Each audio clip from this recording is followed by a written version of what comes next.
एक पिता के दो बेटे और एक बेटी थी। उन्होंने जीवन में बहुत संघर्ष करा। पत्नी का स्वर्गवास जवानी में ही हो चुका था, तो बच्चों के लालन पालन करने में उनको बहुत कष्ट का सामना करना पड़ा।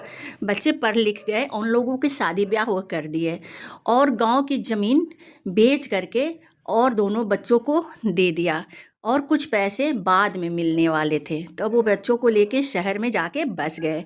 बेटी अपने ससुराल चली गई।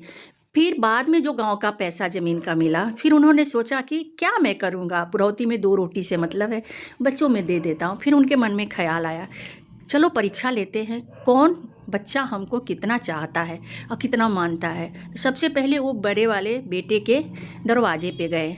बड़ी वाली बहू देखकर ही मुंह बनाने लगी, चले आए मुंह उठा करके, और उन्होंने कहा कि बेटा हमको ऑपरेशन कराना है आँख का। तो बेटा बोला कि पिताजी मेरे पास तो ऐसे भी छोटे छोटे 2 कमरे हैं, आप छोटे के पास चले जाओ। फिर उन्होंने छोटे के पास चले गए। छोटे के पास गए तो छोटा बोला कि पिताजी मैं तो ऐसे ही किराए पर रहता हूँ, मेरा एक बेटा है, कैसे मैं आपको रखूँगा। और बड़ी दुखी मन से उन्होंने अपने बेटी के दरवाजे पे गए, अपना थैला रखा।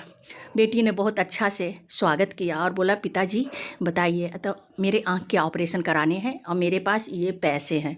तो वो बेटी बोली हमको पैसे की ज़रूरत नहीं है, आपका आँख का ऑपरेशन होगा और आपके दामाद भी हमारे साथ हैं।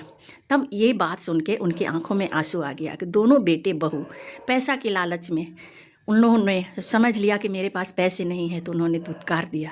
और ये कि ये बेटी है कि इसको कोई लालच नहीं है, इसने हमारा